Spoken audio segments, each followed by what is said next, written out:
What's up, everybody? Welcome back to another edition of the Perkins vs. Tice Challenge. This is going to be number 7, I believe, and I am joined today by two gracious guests, Jesse Sylvia and Russell Thomas, both main event final tablists 2012. I had the pleasure of working with Russ to train for said event. How you guys doing? Great. We're doing good, man. Looking forward to the action today between Bill and Landon. Rumor on the streets is when you guys were training, Berkey won the majority of pots off for us. Is this true? It is true. I got to be Greg Merson for a week, and it was a glorious experience for me. He was putting people in the cage. Yeah, not gonna lie. He had a big chip lead. That's not. Oh wait, no. I guess Greg didn't start with chip lead. You did, but it was very close. Yeah, that's you were true. the chip leader of the final table, Jesse. How'd that work out for me? Pretty well. Yeah, I'd say you did okay. Sorry, I'm trying to. So are they playing 2 tables or 1 table right now? They are playing 2 tables, but the way ACR works is that you get a Railbird link. Yeah. And it can only handle so much traffic. So unfortunately, we are currently being shut out of the second table. Oh, looks like we might have it. Wait, we so go. if the public goes on ACR, they can't watch it? Correct. Wow. I'm not sure how that works. They've You also just pull made up the cash list. tables kind of anonymous from the outside, so you can't really target Yeah. certain tables to sit down at. I love that. I think it's a great Yeah. feature, to be honest. I've heard like 3 or 4 ideas for cash games that would make them way better online, and that was one of them, and that was like my favorite one, I think. Either that or doing the way that casinos do.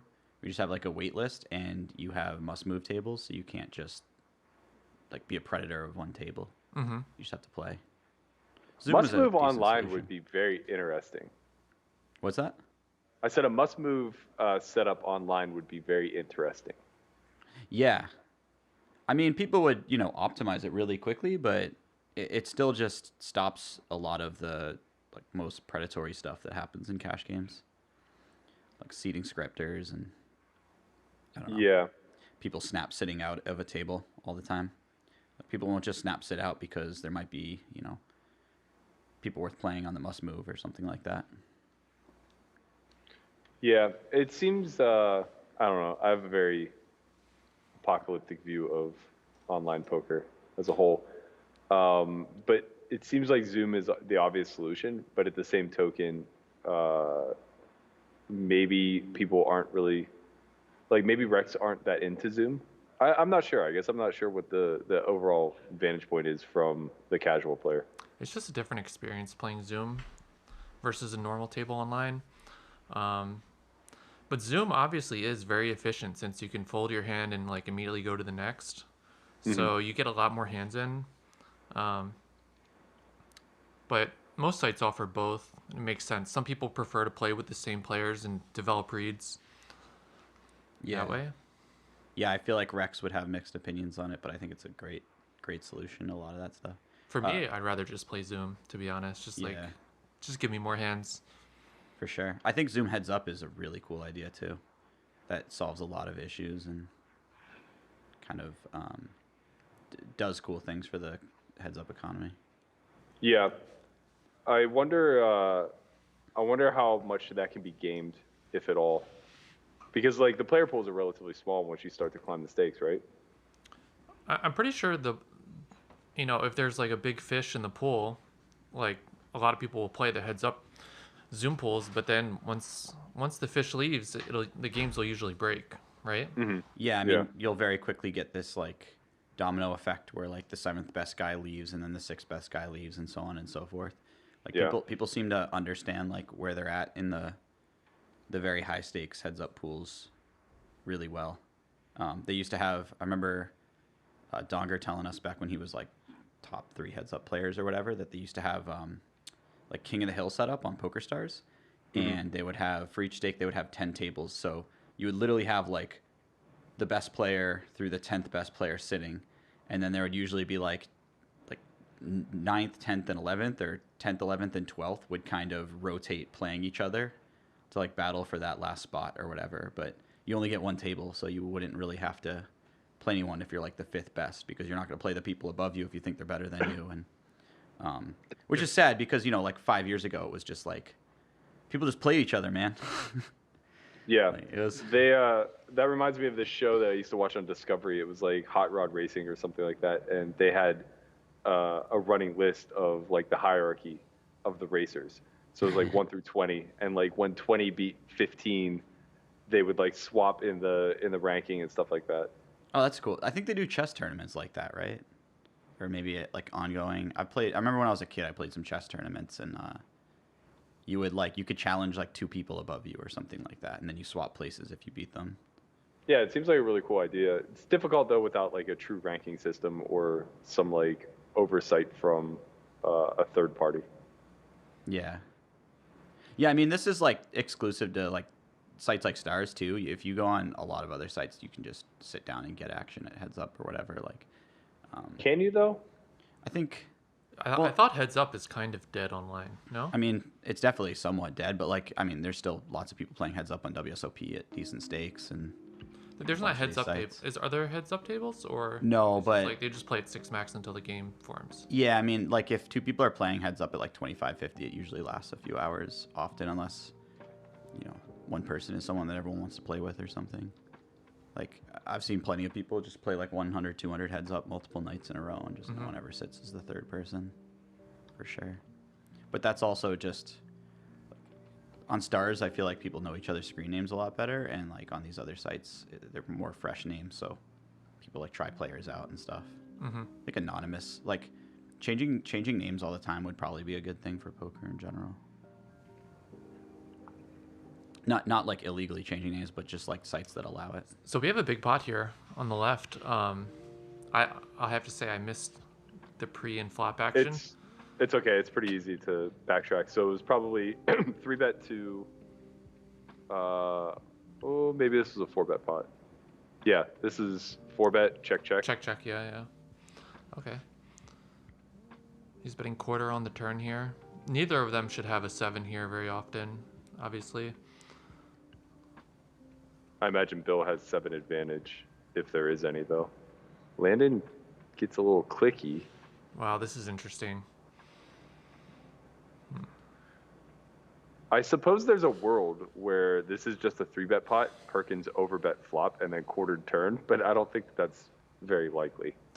I'm just wondering what hands from Landon I would check back flop here in a 4-bet pot. Like if I had a 7, I feel like I'm betting flop here in a 4-bet pot. No, wait. I honestly don't know that he has any 7s. I mean, he obviously can be value betting lighter than a 7 here.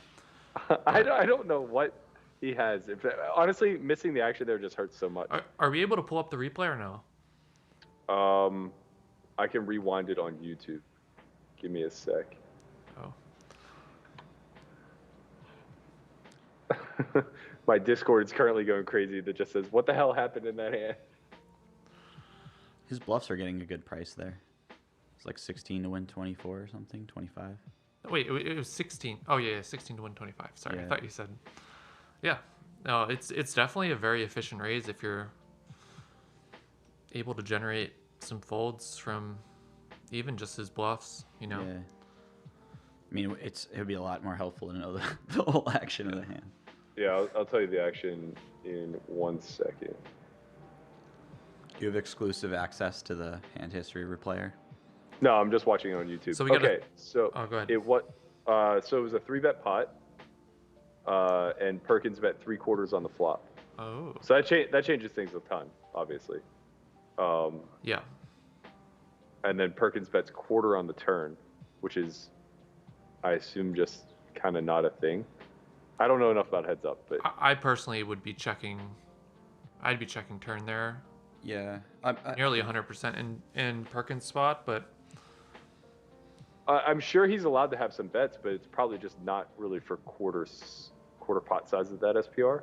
Maybe I'm wrong though. I just think the 8 is just so good for the in position player that, like, yeah, I don't know if I would have any bets at that SPR. I don't think Perkins gets to have huge bets on a card like that because you're just Oh letting yeah, Landon a sick price to have like a nutted hand. yeah. at I that guess point. I'm not really thinking huge. I would have assumed since you're betting few hands that it would be somewhere between like 33 and 40, but maybe 25% works. It just seems like anytime you're scaling that far back from your initial bet size, checking tends to be favored. Yeah, I mean the thing is the SPR is pretty low, so he can go quarter on the turn, and then he's shoving. If he wants to shove, he's shoving like what, 25 into 30 on the river. So, you know, I don't think the bet size on the turn is necessarily too small. Yeah. Yeah, I don't know. Awkward seems like the more appropriate. And that seems like a 5-bet shove we just saw out of Landon. Out to a huge. Oh, looks Yeah, like it's he's a up good around start. 45K, yeah.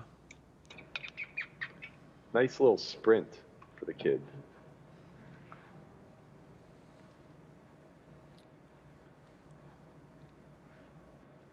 Yeah, I mean, I personally,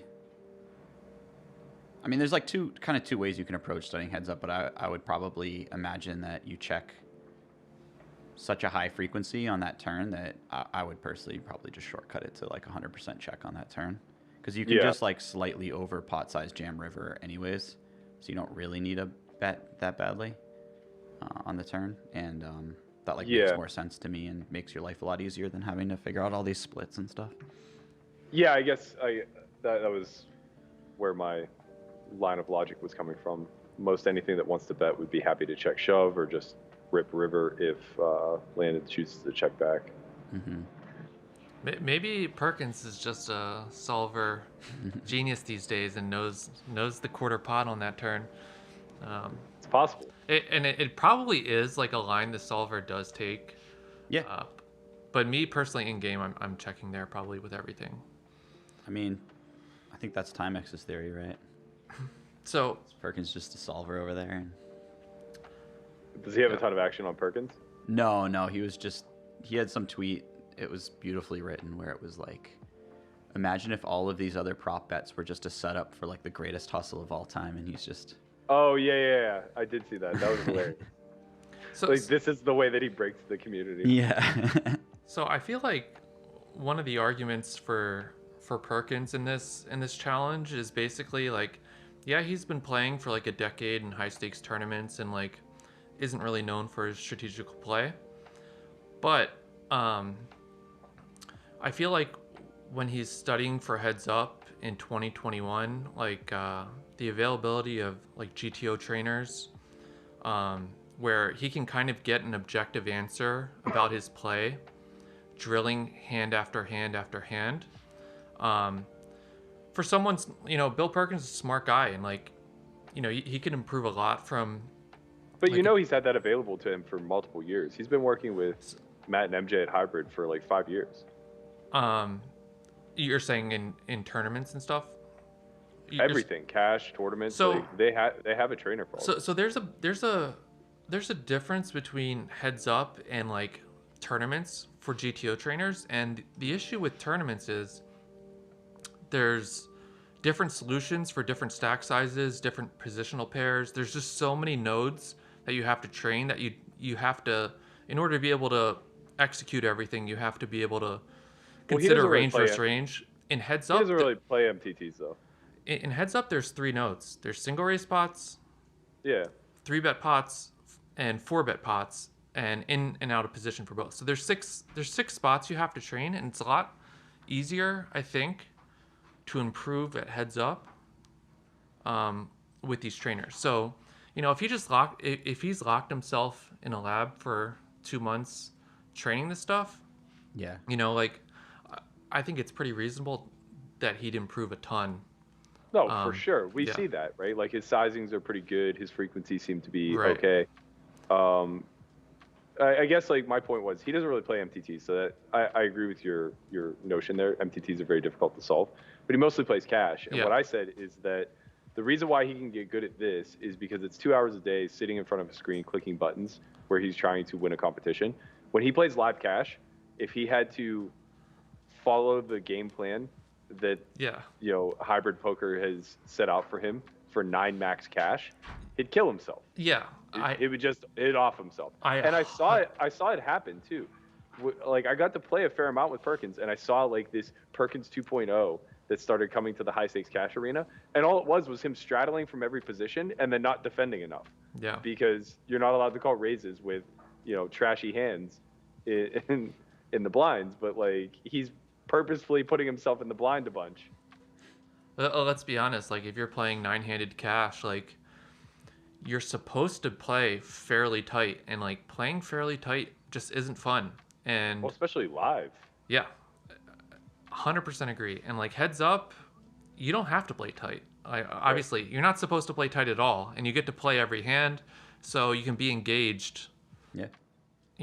The entire time, so you can focus on strategy and not focus on the gameplay not being boring, I guess. Yeah, I think that's the interesting part of heads up is that it doesn't take a whole lot to get fundamentally sound, whereas in ring it does take a whole lot to get fundamentally sound, and then it doesn't take a whole lot to understand the nuances once you're there. Heads up's kind of the inverse, right? You can get the mechanics down relatively quickly, putting in some hands and like you said, logging training sessions with a GTO trainer or whatever. But then trying to understand the nuances of the frequencies that you're supposed to be running in those 3 nodes that you're discussing becomes really challenging.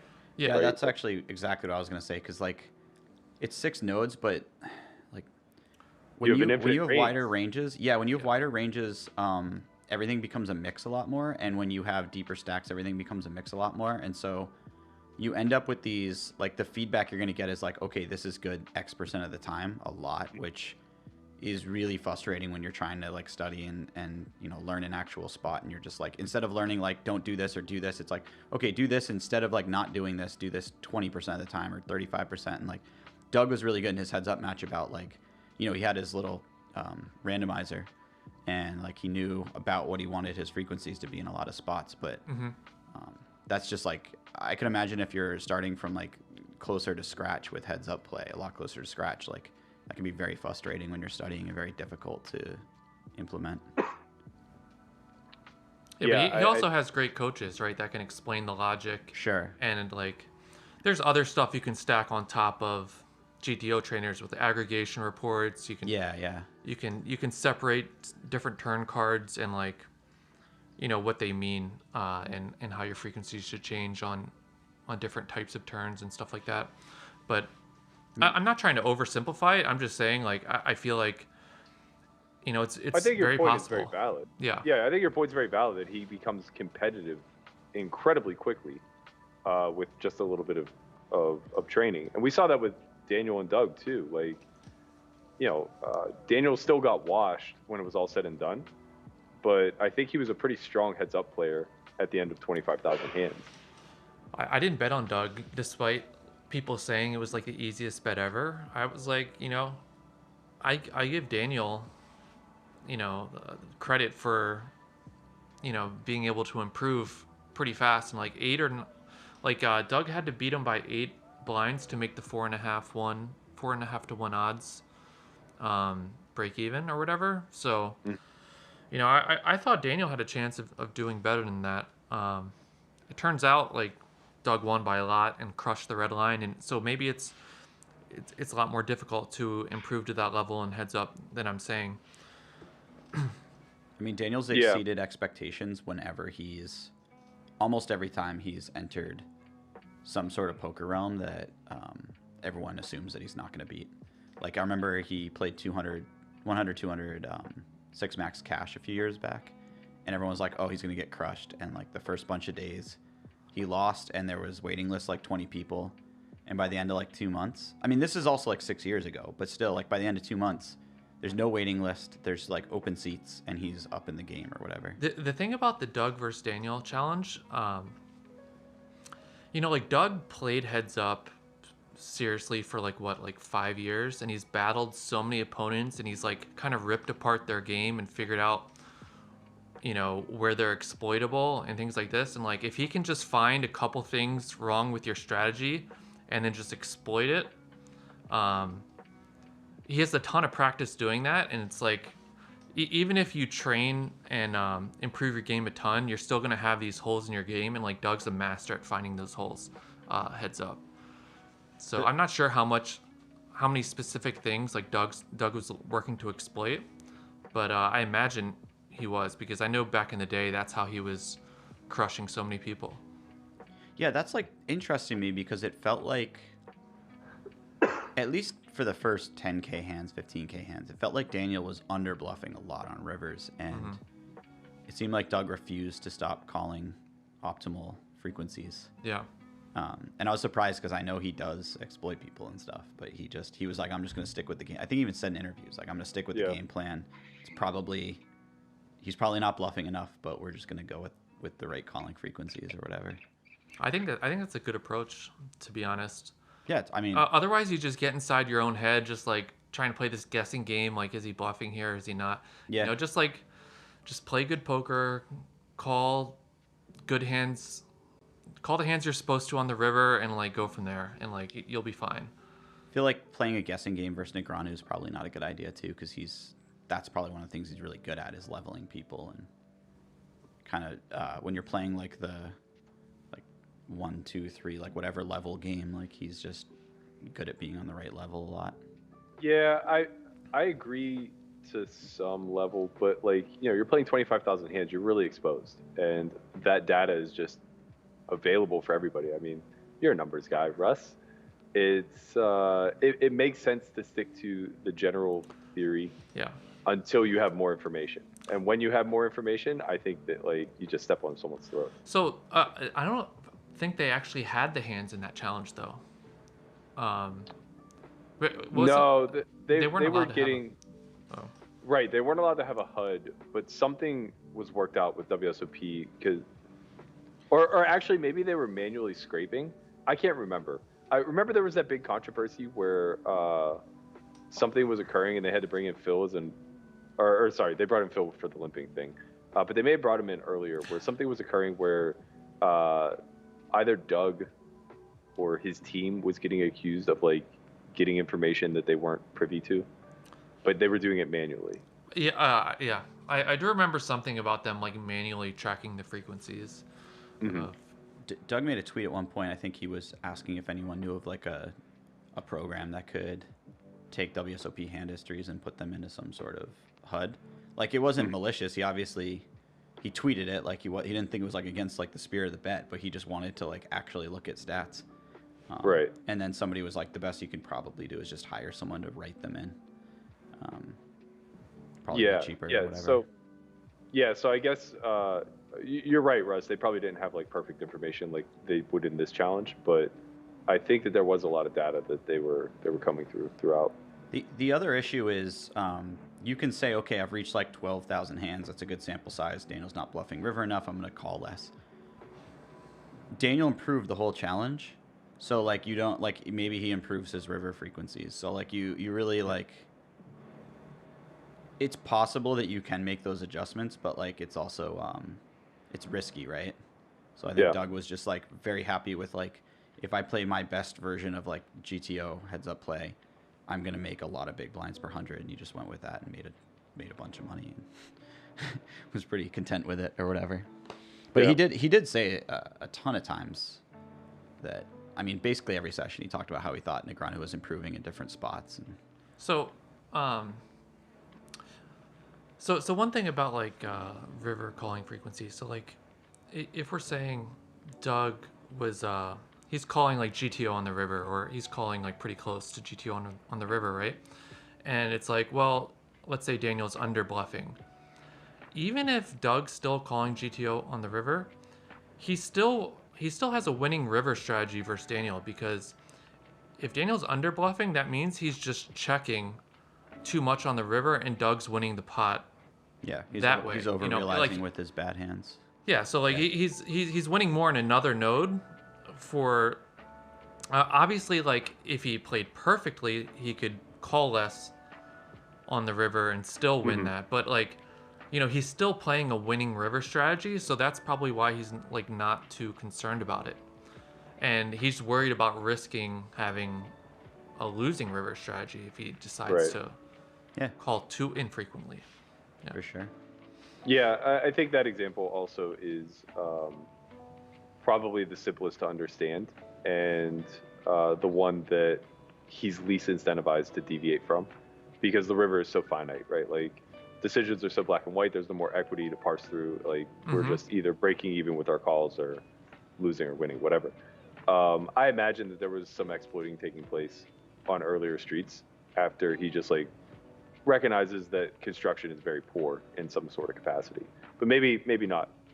I definitely think you're right about that, because he has a hand in like a 3-bet pot where he had a few hands where he got the showdown after he made a pretty... I mean, I haven't studied heads up nearly enough, but he made a couple floats in 3-bet pots on the flop, for instance, where I would imagine that it's somewhere between like a very low frequency peel and a no frequency peel. And that was like an adjustment that I thought he made where he was just floating a bit too much in 3-bet pots. You talking about Daniel or Doug? Doug. Oh, okay. But I could be wrong, because I'm not a super expert at heads up, and I don't know all the frequencies in different spots. But like, it seemed like he was definitely making some adjustments, maybe not versus river bets, but yeah. If you think about it too, like if you change your flop strategy slightly to peel a little bit more, you're losing fractions of a big blind, peeling a little bit too loose. If you change your river strategy a bit, you could be losing like whole big blinds at a time, making bad folds or whatever. So the other thing about there being, perfect information with the hand histories is like, Bill Perkins doesn't have to come up with the adjustments himself. He just has his team look at the hands and like find all the leaks that from Landon's side and like give him the game plan, which Landon's team can do the same. So like the quality of your team is like pretty important, I feel like, in these heads up challenges. Yeah. Yeah. If they're making lots of adjustments, I don't know how much adjusting they're really doing, but I imagine they are. Yeah. This is. I wonder how much. I was gonna say, I wonder how much going off script takes place, because we don't get to see the hands. Yeah. Even at Showdown, we don't really get to see both hands. So, like when some wild shit happens, it's kind of a secret between the two of them. I mean, that's even making the assumption that they're completely on script in the first place. They might go into this with a bunch of plans that are. Have we seen Bill do anything? Like, I haven't watched like a ton of this challenge. Have we seen Bill do anything like really wild or not really? There was an ace-5 hand that was very strange. I can't remember the line. I think he 3-bet c-bet on maybe 7-5x 1 club. He had ace-5 of clubs. Turn was like the king of. Oh no, it was 2 diamonds and a club, and he had ace-5 of clubs. Turn was like an offsuit king, and he bet whatever he bet. Like the SPR was just barely over 1. Going to the he river. Left himself. No, he left himself with like quarter pot behind, going into the river. Landon calls, and then he rips through on river. Landon just had king 9 of diamonds to have Perkins like mostly dead. It was a really weird line because you went like 3/4, and had like quarter pot behind with a strange candidate. I wonder if he just hit the wrong button. What, no, really? Like an all-in. He talked about it. No, he talked about it in the interview after. Oh, okay. I mean, there's like a 3/4 pot button on ACR, and then like an all-in button or whatever. So he's taken this line. I've seen it maybe 10 times in like 3-bet pots throughout the course of the match. It was really frequent on day 1 of the match, and I don't know if that was just a distribution thing or if he was just a little unpolished. But he's been at like 100 blinds effective. He takes this big bet sizing in 3-bet pots, leaving himself with like 0.25 SPR heading into the river, which is a weird construction in my mind. That is weird. It is weird. I think you want to go big on that flop, but by big, I think it's more like 45 to 55% of pot or something like that. I do think that's a pretty interesting hand. I'm not sure how I would play flop and turn there with ace-5 of clubs, sizing wise. Yeah. Yeah, I mean, the frequencies may have been okay. Something was wrong, right? Either the sizings or the frequencies. It just seems to land at the river with 0.25 SPR in that hand is a little janky. Mm-hmm. The King of Diamonds feels like a really bad card. Landon's floats It that... wasn't a King of Diamonds though, right? It was Offsuit king. Offsuit Yeah, king. Landon. Oh, Landon had I'm sorry. Okay. Yeah. Yeah. But it wasn't a club. So it was like the King of Hearts or something offsuit. Yeah. I mean, offsuit king's probably pretty bad too. Like a lot of his floats are going to be like king high one. Remember though, diamond Bill bet 75% pot on the flop. So actually, I think Landon doesn't have many kings at all here. Like he has the king x of diamonds, obviously, but other than that, like what kings does he really have? Like maybe like the king queen backdoor flush draw, or I was about to say, like he's got to have like king queen and king jack with like king of diamonds and perhaps the queen of diamonds, maybe jack of diamonds. yeah, but I mean, as a percentage of his total holdings, like he's not really hitting the king that often, I would say. Yeah, but the rest of the range is not very favorable to be up against when you have ace-5 either. Yeah, I also think that it was like a non-intuitive straight, but I think the board was a flop straight, so it may have been something in the neighborhood of like 7-5-3, where like 6-4 is a flop straight at low frequency or whatever.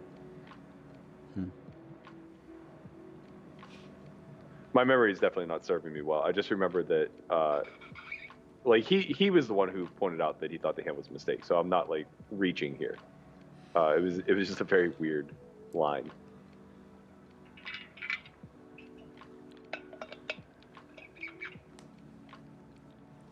Berkey, I really like the setup in here. I like the music. Yeah, this place is great. Is it Cozy. this Wow. music? Really outdone yourself. Yeah. I just realized I can't hear the music. This is the first time ever I can't hear the music. The music's Oh, on the no. stream. It's just not for us, right? Yeah. No, it's definitely on the stream. Put some I cool guess I'll pull vibes up on the for you chat. and I. I've been ignoring the chat all this time, enjoying your guys' company so much. Let me see what everybody's up to. We can't see the chat, so you got to relay it. Should we get the chat on the phones? Get Twitter out or whatever it is, Twitch. Mama Tice out there, as always, rooting her young man on. Who else we got? She has a piece, right? No, I don't think so. His dad bet 5K on his side though, and Bill decided to free roll him instead. Okay, that's what I saw. That was a boss move by Bill. Yeah, I think it's like pretty that. fun. What up, Jamin? What's going on? Russo says, I doubt somebody as wealthy as Perkins would lock himself in the lab to train for heads up, where at worst he loses $1 million. Surely he's taking it seriously, but still. Yeah, it's something in between, right? He said he played 35,000 hands to practice, so I mean, that's a little bit of locking it down. It's not like, I mean, first of all, that's It's not about a the little money. silly. Yeah, It's not about the it's money a little for Bill. silly to say he doesn't care about the million, but I get what you're saying, and actually you're probably closer to right than Yeah. you're wrong. But it's like the man, he's a disciplined human being. You know, he set out about a challenge and he wants to do his best in it, and like that's why he would lock himself in the lab. Like he wouldn't take this challenge on if he wasn't, trying to perform well. I think the poker community has a real bad habit of treating insanely wealthy people who have done remarkable things in other industries as idiots, which is so crazy to me. Yeah. Like, sure, they may be a little loose with their money, so you can potentially get edged that way and garner the best of it.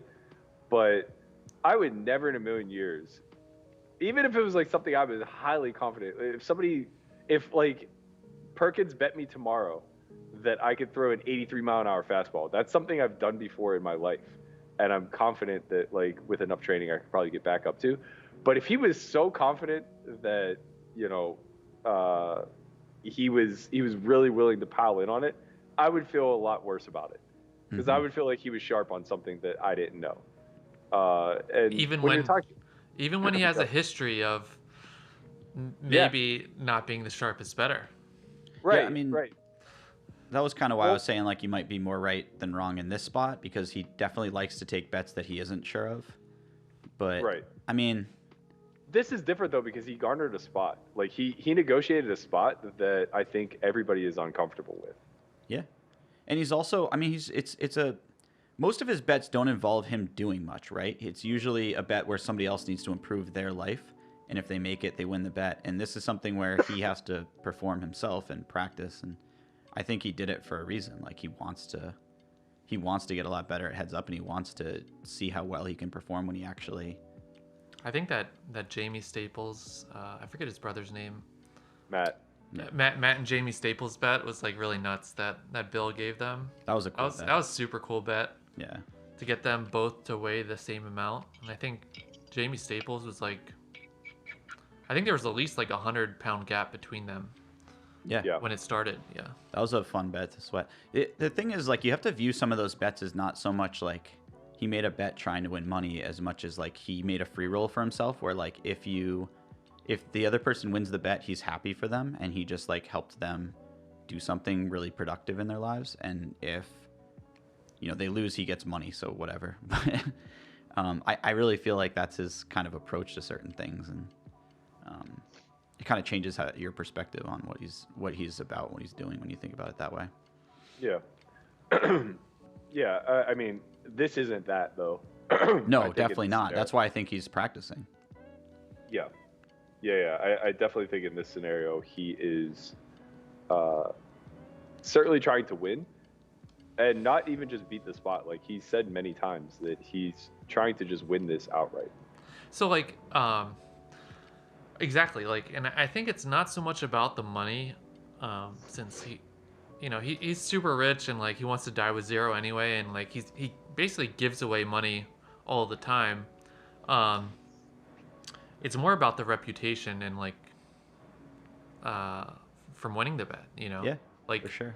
you see how disrespected he feels by some people's takes on the bet recently. So like clearly like he wants to be respected as a real player.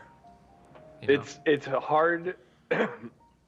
It's hard to not like Landon side though when this kid eats, sleeps, breathes, no limit, heads up, hold him, 24/7, and Perkins is instead watching commentary and going on a tweet storm about being disrespected. It's like, all right, 9 blinds is a lot to overcome, but he's gonna try really, really hard, and you're just gonna, kind of get upset. I want to make I want to set a line at some number, or like find a line that you think is interesting where you get to practice heads up any amount of hours of the day for like the next 2 months, and then we play and I'm not allowed to play heads up or practice heads up at all. I think it would be like kind of a fun bet. We won't actually do it, but like what do you think the line would be for big blinds that you have to lay me? How that I have to lay you? Yeah, you get to study and I don't. How much have you studied? What in the or past? how much heads up? Like how much heads up have you played? Yeah. I mean, nothing like my lifetime income from heads up is probably really insignificant to like how much money I made on poker or whatever. Well, this is a real lawyery way of negotiating, Jesse. No, I'm just saying like all right, if you fine. sat with Perkins right now, do you think you're winning? If I played Perkins right now? Yeah. Yeah, I think I'd probably be winning. Okay, I don't think I'm winning if I play Perkins right now. Really? I just know nothing about heads up. I shouldn't say that. That's being reductive. I've just studied very, very little heads up. Okay, fair enough. I mean, I've been told I'm losing mechanics... versus Perkins right now. Oh, really? Well, then if Russell's losing versus Perkins, then I want to change my answer. I don't know if that's true though. Yeah, I mean, I just don't know any of the nuances yet is the problem. Like, mechanically, I'm fine. I understand sizings. I understand frequencies to some degree. But, like, I couldn't navigate the 3 nodes well. My check raising range would be trash. And I just need to see. I need to see more hands. Like, it's just really hard for me to say how good Perkins is without me being able to see, like, how is he processing these single raised pots? Is he are all his decisions very reasonable, or is he obviously playing way too tight in certain spots? It's Right. just hard without the cards up for me to get a real idea of how he's playing. Um, Yeah, and 'Cause same for Landon, right? Like we're just trusting that he's performing pretty high, but at the end of the day, we literally see no showdowns. Like the way ACR works, we only get to see one of the two hands. So it's like somebody checks down 6 high in a weird spot, we don't even get to see it. All right, let's make this easier. Let's say we're equally skilled right now at heads up, Okay. and you get 2 months to study, and I'm not allowed to study. What do you have to? What do you think is a fair line to lay me? how many big blinds could you improve? Yeah, you think like 8? I was gonna say between 5 and 7. So yeah, I mean, I think there's enough information out there to learn in 2 months that you can get really fucking good. Like I think I could play 100,000 hands in 2 months, no problem. Yeah, that gives me like a lot of perspective on where you think like these two are at then, because So what's interesting about this bet in general is like we don't have like a history of heads up battles and the win rates associated with them. So like we don't really know like What's attainable? what's someone beatable for, you know? Right. Like you can find some. you can find some stuff from back in the day, but like nothing in recent history really. Yeah, that was a big concern of why I thought the 9 was very generous. MJ was kind of saying that he thought Perkins could potentially be losing 35 or 40 blinds to Landon. It's like, yeah, that's just kind of marketing at this point. Like, That seems like a lot. yeah, and that may have been true before he ever looked at a range, but like it's certainly not going to be true by the time the match comes to be. So that's also like one of my reasons I didn't bet Doug was like, you know, Daniel was going to be playing perfect preflop essentially. Like you get these GTO preflop ranges and they agreed to have him right in front of you. It's like that's one edge that like normally between a very experienced player like back in the day like 5 years ago and like someone who wasn't that experienced in heads up, there was a huge edge preflop where you're just printing money with your 3 bets, with your openings, and they're just burning money, like not calling enough pre or defending enough. And now when they have GTO preflop ranges, it's kind of it levels the playing field quite a bit. So it's I'm a little unsure like how much of the edge is preflop versus postflop. That's a really good point. Back in the day when people were winning. Yeah. By the way, Doomer, I don't know if Doomer is my man, AJ, but if it is, he's a pretty good heads up player. I know he studied and played a lot of heads up back in the day. And he said he hasn't been following, but he thought all 3 of us would beat him at least a little bit. I'm not sure if it's AJ though. Yeah, I played a fair amount of heads up over quarantine, just as a byproduct of games breaking down and the WSOP pool kind of mostly being shorthanded. But there was a lot of high stakes action, like 25, 50 to 100, 200.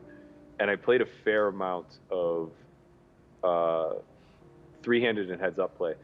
And the only reason I think that I did well is because I was against other live players who were playing online that weren't super studied in the nuance of heads up.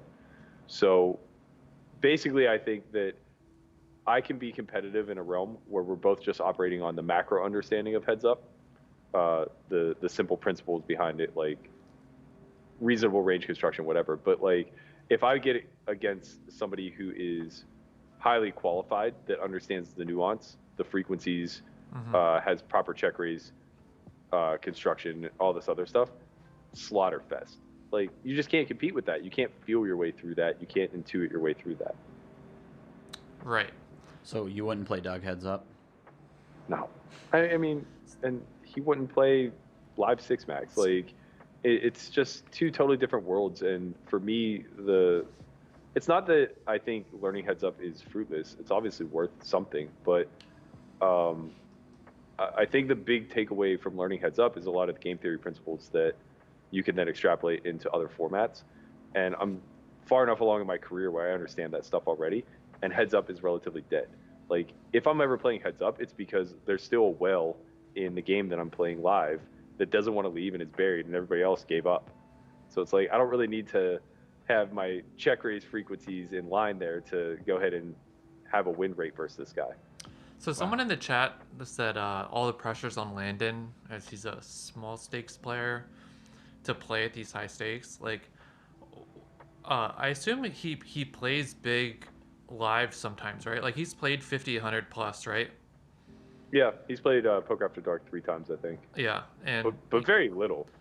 But also, it's like, you know, he's played 2,500 hands now. At some point, you just adjust to the stakes and like you just start playing poker. You know, you're like, I don't think it's fair to say like, you know, the stakes are really going to bother him, especially after he's sold a. Oh, we got some action.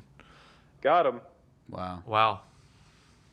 So that was 3-bet call, C-bet on King Queen Jack. I didn't see the sizing Perkins chose, but he C-bet. Landon calls, turn, Jack, Landon bets quarter pot, and Perkins effectively check jams. Okay. Wait, so Perkins checked turn? Mm-hmm. Check turn and essentially check ripped for about seemingly 1 SPR, maybe slightly less. What do you guys think about that line with aces? I don't know how much was behind on the turn. I'll tell you in a second. I think they were about 1 SPR. So the pot going into the turn, sorry, they were 1 SPR going into the turn. Landon chose to bet, he bet 8K into 26, and they were 27K effective. He bet 8K into 26? Yeah. And they were 27 effective. Yeah. So, okay. Well, there's no getting away from aces on this board. Like the SPR is just too low and your hand's too strong. So as far as like check jamming or betting yourself on the turn or check calling, I imagine check jamming is going to be better than check calling. I don't really see. Yeah, it is a two flush draw board, so there's 2 hearts, 2 clubs. Seems reasonable that he would want to maybe play for stacks there. He does have the ace of hearts for whatever that's worth. What do you think, Jesse? I don't know. I'm trying to think of how much Landon's supposed to check back, like his king sixes and stuff like that. It's probably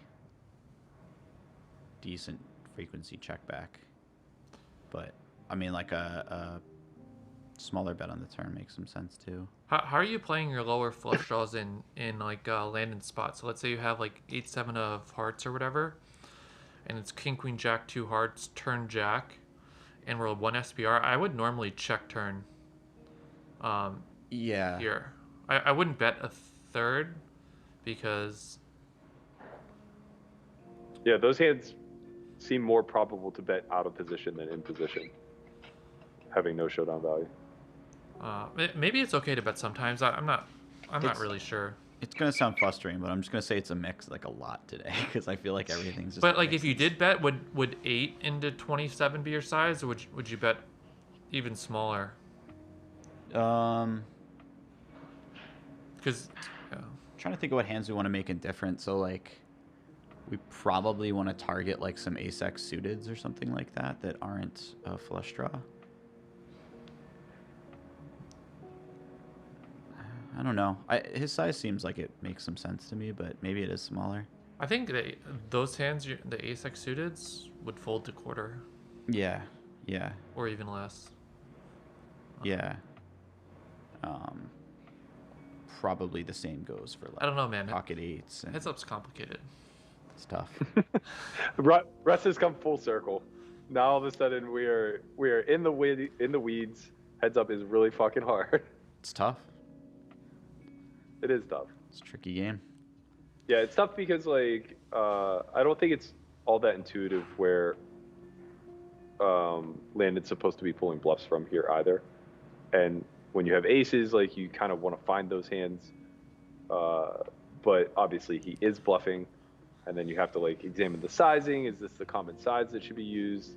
We just know that small is preferred. We're splitting hair probably whenever it goes between 20 and 35. So generally, I would probably feel better betting like 10x on the turn as a bluff that size. You know. Yeah. The question is like, how much 10x do we have for? We called called pot on the flop too. So Yeah, it's pot on the flop, so you just don't have your random. I don't know if you have like your random like 10-7 of diamonds there. Like, can you? Right. You might just have to fold that. I'm not sure though. First pot.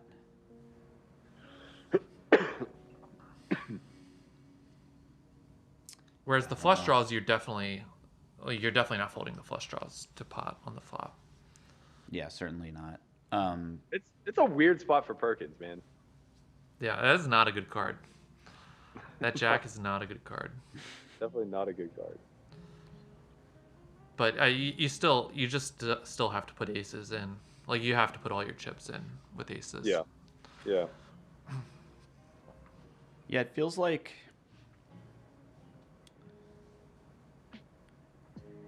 check call and check jam are extremely close, and you probably do a ton of check jamming with the non-flush draw combos. And I guess there's only one combo without a flush draw blocker. Sorry, I guess there's only one combo without a flush draw blocker, and then you probably do some sort of mixing between the other ones or something like that. But trying to think of if it goes check bet small call, if Landon like checks back river very often with a king. Probably. Yeah, I mean, it seems kind of thin to jam.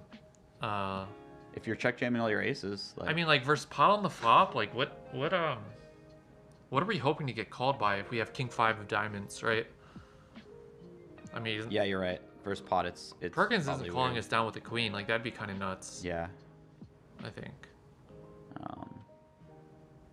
Pot makes the hand really weird and probably isn't. I don't imagine it's a thing. Very much. I think he's conflating like single raise pots with 3-bet pot here. So I think it's probably okay. I think so. To be honest, like ranges are like 3-bet calling ranges are pretty wide in heads up, so there's a tendency to overestimate like how many like super strong hands Landon will have, when in reality like he's got a lot of pair plus straight draw, or just like like aces is still doing really, really well, especially with the redraw. I'm just trying to think of, so like you can clearly go pot, like you have a range advantage on this board, but I'm not sure if it makes that many hands in his range have a really tricky time. Like you'll definitely make hands like Jack 8 really sad.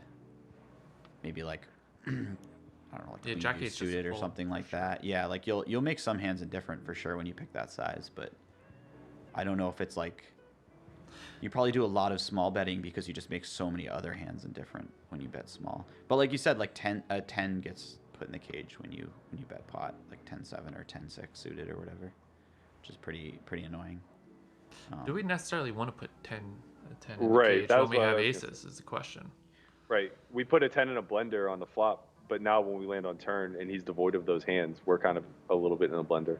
Yeah, I mean, I'm not sure if aces is my first pick for a huge bet hand, but it kind of makes some sense actually. I haven't spent time studying like these heads up.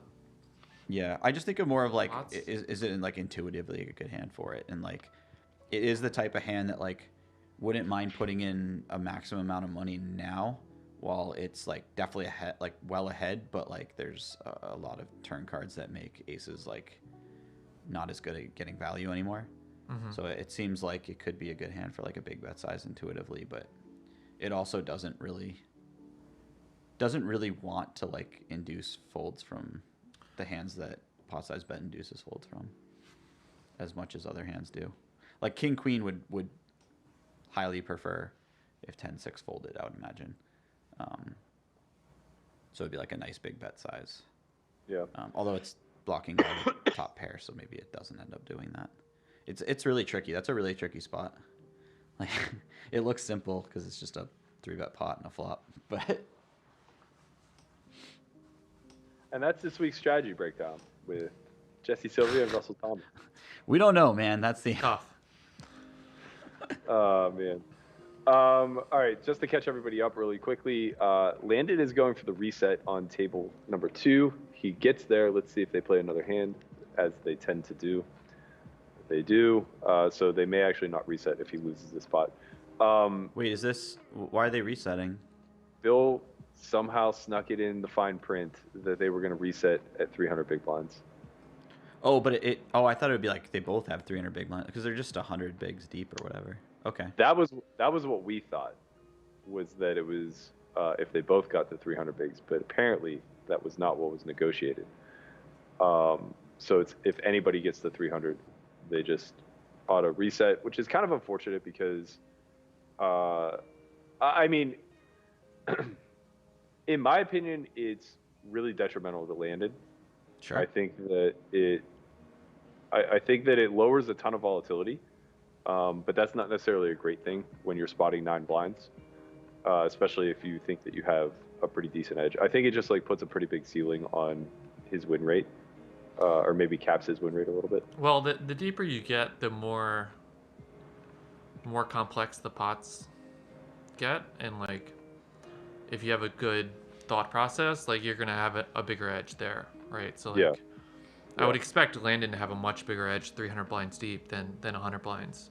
So yeah, it's definitely worse for Landon, I would think.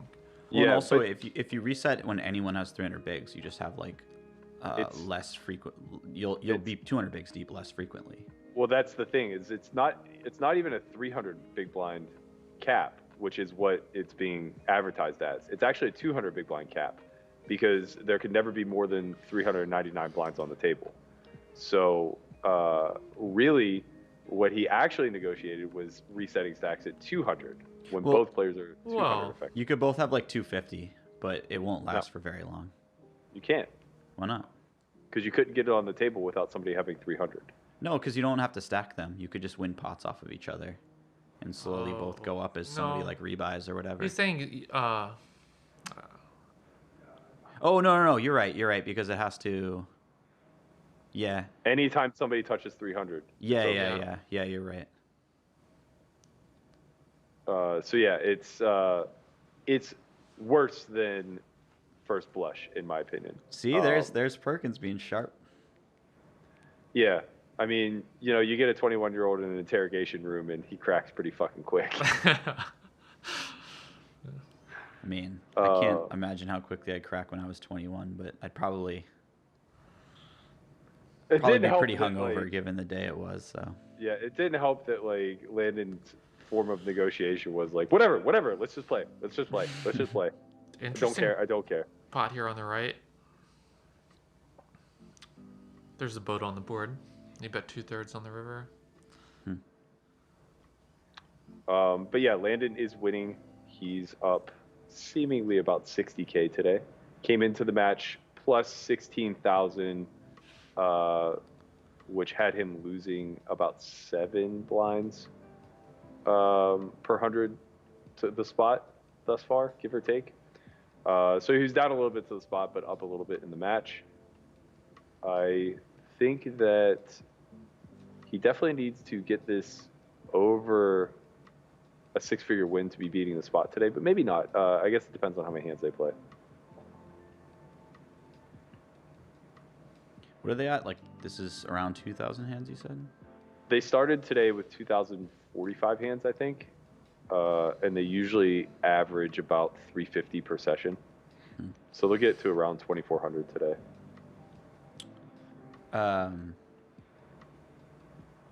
Who do you think gets better, like, from their sessions? Like, Tough to say. Yeah. It's so hard to say because we just don't see anything. I know like the type of work that Landon's putting in, so it's hard for me not to say that like he's just drastically improving day after day. But I have no idea how that translates to the felt, because I don't see his showdown hands. I don't see Perkins' showdown hands. We're just guessing, It's a weird match to do commentary on, to say the least. It's kind of cool. I like it. There's like a lot going on. Imagine if the Negreanu-Dinegs match only showed one person's hole cards at Showdown. With Doug's red line, what would we have talked about? Exactly. Yeah. So yeah, it's like if either one of these players redlines the other one to death, it's just It's a real snooze. it's tough to even pick up just watching these hands. It's hard to get an internal like sample on like what's going on, like who's winning the non-showdown pots. Um, I just can't get a feel for it just watching. Right. Right. Yeah. Yeah. Somebody could just be obliterating the other, and to the casual observer, like we have no idea. And I think that's why the line moves so much too, because the market is just kind of observing what the plus minus is day in and day out, and maybe like where the big pots are being shifted one way or the other. And it just, it looks like both of these guys are in the match at all times. So there's no real clear runaway, and that spot just seems to be diminishing in the betting market. Shout out to Conrad, who said he was questioned by the feds when he was 12 and said nothing. I believe it. Somehow I believe it. Sounds about right. Speaking of indirectly, I guess, you guys were recently running a stable. My man Conrad was a part of it. And from that, it seems you guys have developed a new product that you just put on the market. You want to talk a little bit about Floptimal? Yeah. It was kind of adjacent to the stable. But I'll let you go into it because you... You want me to? Okay. Yeah, I mean, you kind of are the beginning of the story anyways. Well, basically, like, within the past few years, like, we got access to solver ranges for MTTs. And the issue kind of was that, we had these ranges, but you couldn't really... it was hard to view them. Like, on the websites we had bought ranges from, it was, like, really hard to navigate, like, the game tree and the different stack sizes and all this. And initially, like, I had taken pictures of each of the ranges and we put them in Excel, so it was like easy to access. And then eventually we decided maybe we'll just make a website where we can do a lot more. And we basically have MTT ranges for 5 blinds up to 75 blinds. And we basically made it much easier to digest the data and see how to play at different stack sizes and positions. So we have like a couple different grids that aren't really on other sites that make it easier to learn. And so yeah, I just think, so we created a site that makes it very easy to learn like solver strategy for MTTs. And I think it like really reduces the amount of time you need to study to be current with your pre-flop ranges and be competitive. What do you think, Jesse? Yeah, I think that's a good explanation. Like the analytic tools that we added in, or the way I think you said, like the different ways to visualize the game tree, are really good at like one thing that we really wanted was we wanted to be able to like compare similar ranges very quickly, right? So like, let's say you're looking at like, okay, we're 40 blinds deep and low jack opens and we're in the cutoff. Like, what hands do we 3-bet, right? But then you're like, okay, how does this compare to like if under the gun opens, and how does this compare to like if hijack opens?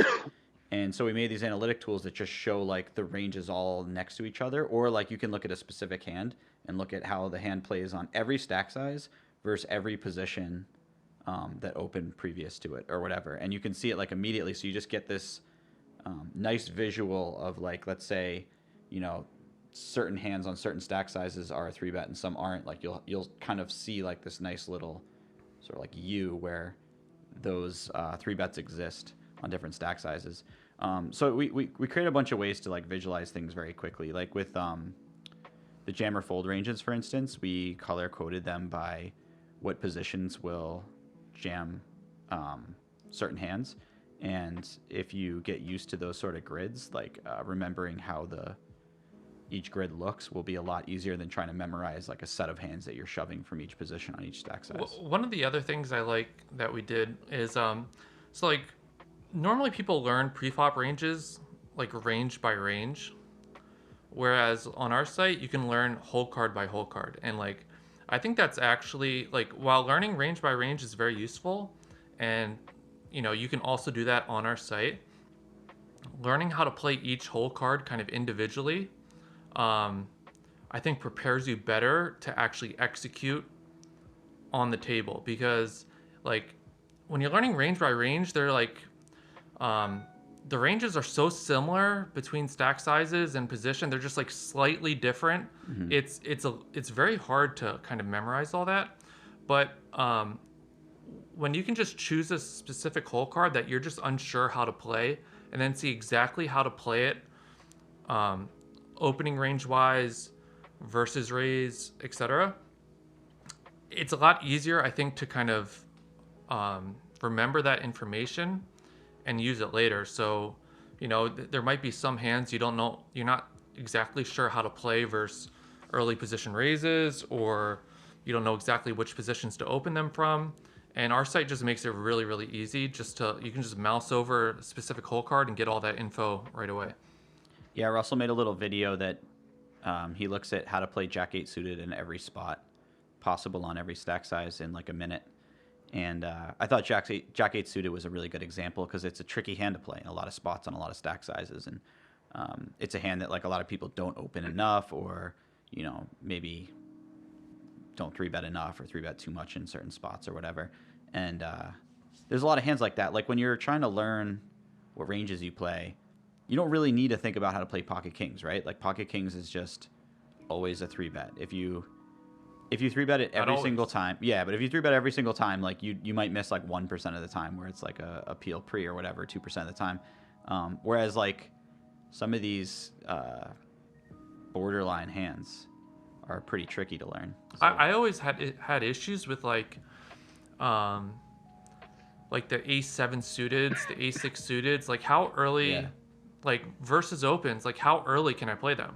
Like, if Honor the Gun +1 opens, like when can I start playing A7 suited? Yeah. Can I play it in the low jack, the high jack? Berkey's probably playing in the low jack. No, Russ, come on. You're playing it no matter what. Playing +1. Same range, every position, baby.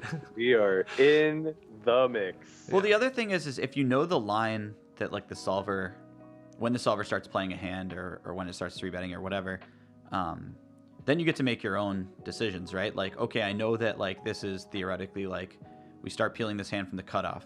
So like I think I have like a pretty significant post flop edge over this guy, so I'll start calling it from the hijack.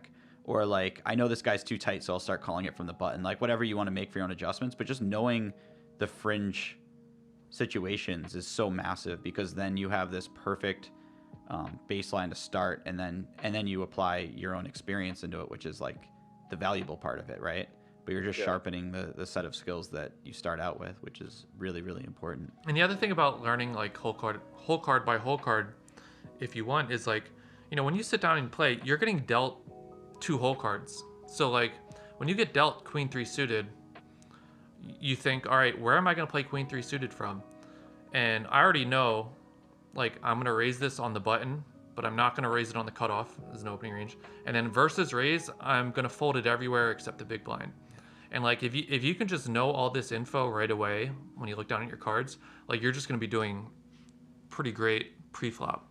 Obviously, you have to have an idea of what your range looks like for post-flop, but that's not too hard when you have that knowledge for pretty much every hole card. Yeah, I think that the visual learning tools that are coming to the market go so much further above and beyond than the first iteration of like solver tools and things of that nature. Not everybody's a data analyst, right? PO becomes a little bit wonky to navigate if you're not strong in being able to like crunch numbers and just see outputs and intuit what they mean. Seeing things like Floptimal that can kind of articulate this in a visual manner, as well as like, GTO Check has just been launched, and I think that does a really good job of showing analytical reports in a very, very visual way. But I think that the other challenge that you ultimately have then is what's the best way to learn this stuff, right? So when you're going through solvers, you're still going through the practice of running sims and trying to arrive at loose answers. With Floptimal, it's a weird thing, right? Because if I'm a kinesthetic learner, I'm gonna get way more out of your product by just like constantly rechecking after a spot ends, right? So I wasn't sure of this hand whether it was an open or fold, so I muck it, and then I go and look. What's and nice is I get that immediate feedback. when you check it on Floptimal, you don't just see like the binary answer of, oh, it's a raise or it's not a raise. You also will get to see the edges of playability around stack size and position, so you can see like kind of exactly how to play it everywhere else as well. So you get to learn all that info when you check it. Whereas like if you're just like if you just have the specific ranges, then you just find out how to play whether it's playable in that specific range, which doesn't actually help you nearly as much going forward. Whoa, look at this felt on table 2. Yeah, we're finally getting the branding out. It's been a long, slow day, but we are coming back around. Just to give everybody a quick update where we're at, stacks did reset on table 2. An interesting hand to actually have them reset. It was a small pot, but an interesting one nonetheless. Single raise pot, 6-5 deuce, 2 clubs, 1 heart. Landed bet small, Perkins called. Turn is the 6 of hearts, putting 2 hearts, 2 clubs, and pairing top pair. Perkins led for 1 blind, Landon called. River's a deuce, double pairing the board. Perkins shuts down and loses to king 3 high. Kind of an interesting shutdown to not be able to beat king high. I suppose he just has like some queen high, jack high floats that had enough showdown value that they can't go for it. But I thought the hand was a little. So it was jack 6 deuce. 6-5 deuce. 6-5 2 deuce. clubs, 1 heart. Yeah. Turn 6 river deuce. Oh, okay. And backdoor hearts completed. Interesting. So Landon just had the king of diamonds, 3 of spades. No big deal. I'm blocking all of the value. Feels bad when. And the size on the turn was how big? 1 blind. That's so 10%, 9%, give or take. Yeah, that been pretty make sense common. to me. Yeah, it's been pretty common. The one big blind bet has been very common from both of these guys whenever middle pair pairs. When top pair pairs, though, I think it's a little bit different. I think he could probably have different lead sizes there, especially on a 2 flush draw board with a flop straight possible. But what the fuck do I know? It's harder for the caller to lead on the top card pairing, I think, because like a lot of their top pair combos that turned into trips were put into their check raise range. So yeah, that may be less true on 6-5 deuce, but I agree with the overall sentiment for sure. He's probably gonna have. Yeah, maybe you're right. Yeah, it's like, I mean, you're just gonna take some percentage, depending on the board and stuff, and unless it's like a really connected, like mid to high card board, maybe there's a lot less check raising with top pair. But yeah, you're just gonna take some percentage and put it into a check raise range with like your best kickers a lot and stuff. So yeah, I don't know. It's definitely tricky. Damn, we're the worst commentators ever. What's that? According to YouTube chat, that one hurt. And this isn't even PLO, man. This is the worst. Brutal. We really got him. I think what you said earlier is really important about like kinesthetic learners and like just looking at a spot a bunch of times and then checking it afterwards. Like I like took that when I was running the staking group, like I took that to an extreme where I was like, just start thinking about like when you play online as like practicing what you've studied, right? Like you're just like getting in there and trying to like find a bunch of spots, you know, that you've worked on and play them a little bit better. And then you're also trying to, you know, like it's almost like a test, right? For like what you study, like you're trying to just like recite as many things as you've figured out and more ingrain it in your head, and then check what you think you did right or wrong, and try to correct what you've done right. And it also makes like downswings feel a lot better when you're doing that, because you have this feeling of like, well, I'm losing money right now, but at least I'm learning and growing a skill set or whatever, which is Do you worry nice. that the most common usage will just be shortcutting it and just utilizing Floptimal to implement pre-flop ranges without any extra thought process? What do you mean by that? Like implement? Like just having just like having the site open in real time and just scrolling through, like using it in game. Yeah. Not so much, because I think that if people are trying to cheat online, there's like software that's way more useful for cheating, like way more optimized. Like we don't have post flop, for instance, and like I'm afraid that like in a one-off. I don't even know that the community considers this cheating anymore. I think that like that's a good point. With the whole Polk Negreanu thing, everybody was kind of the mind of like whatever, just spot everyone pre-flop charts at this point.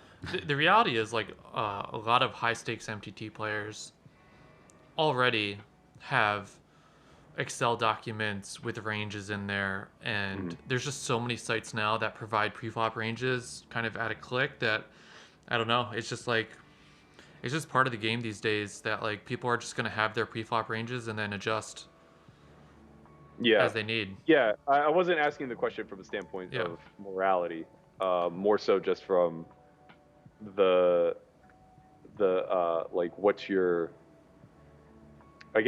mission statement? Is it to just give people functional ranges, or is it more so to like create a better learning tool that kinesthetic learners, most importantly, can benefit from? I'm only asking more so like how the company is going to grow moving forward. Yeah, I mean it was to create a better learning tool, I think. And like, live poker's coming up. You're going to have to know your ranges going to the table.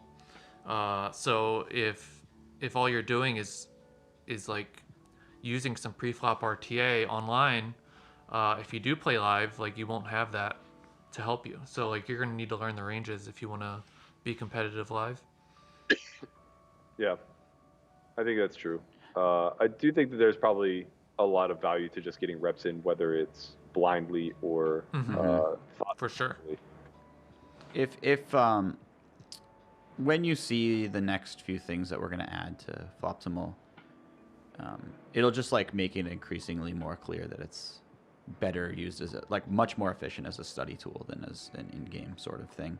I already think it's really efficient as a study tool and pretty poor to use as like an RTA type of thing. And that was like designed, purposefully that way. Yeah. But some of the future like implications will be stuff that you can't even use till the hand's over. That makes sense. Yeah, and that'll kind of help drive that home a little bit more for sure. But again, like if people use it like a 1 or 2 off in game, like that's more what I'm worried about, because if people are actually trying to like actively use something like that every hand, there's just like there's software that's optimized out there for cheating, and I know like there's definitely a non-zero amount of people using it, and I'm sure they're going to use that instead of. Yeah, I mean, I think even like the raise your edge preflop is much faster, to say the least. I think so. Okay.